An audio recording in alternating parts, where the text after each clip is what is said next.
As obras de rehabilitación do antigo conservatorio e do edificio de Churruchaos estarán listas a tempo. Así o asegura o Concello de Pontevedra. Aínda que acumulan certo retraso respecto do previsto, o Goberno local afirma que cumprirán os prazos marcados. Temos prazo hasta marzo para rematar as obras, por lo tanto, en principio vanse a acabar as obras en prazo, ¿no?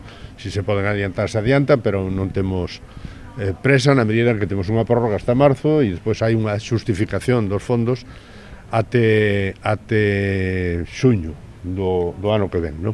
A que viñeran son fondos que están chegando aos concellos, que están chegando ás casas, que están chegando ás parroquias, que están chegando en definitiva aos cidadáns para poder disfrutar de todas estas infraestructuras. A verdade é que estuvemos supervisando e están moi avanzados. A verdade é que van a quedar 2 edificios con altas prestacións. Estas intervencións están cofinanciadas con fondos europeos do PIREP, Programa de Impulso á Rehabilitación dos Edificios Públicos, xestionados polo Ministerio de Vivenda e a Axenda Urbana. No caso da sede municipal de Churruchaos, o investimento rolda 1.300.000 euros. E o que se fixo foi dotalas de accesibilidade, tamén de climatización, que é moi importante, se mellorou tamén o illamento exterior, e vai a estar destinado a oficinas municipais, bueno, pues dependendo das necesidades administrativas que teña o Concello, ¿no? Máis complexas aínda son as obras no antigo conservatorio. Aquí a actuación ten un custo de 1.600.000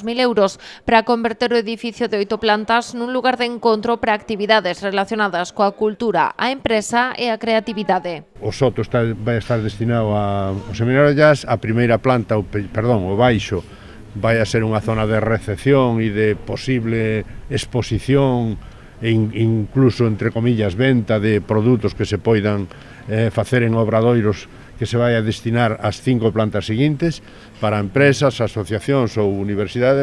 E logo a última planta é unha zona con unha pequena residencia, que poden ser residencias temporais. O PIREP achega o 80% do total das intervencións, que roldan os 3 millóns de euros. Un goberno como o noso, un goberno de Pedro Sánchez, que é un goberno preocupado pola cogobernanza, pero tamén polo municipalismo, porque xustamente é os concellos donde coñecen da máis de preto as necesidades dos veciños e das veciñas. Creo que estes son dous exemplos importantísimos para poder ver concretados esa finalidade dos fondos. Estes fondos europeos concederon na provincia de Pontevedra 22 millóns de euros para a execución de 24 proxectos a nivel municipal.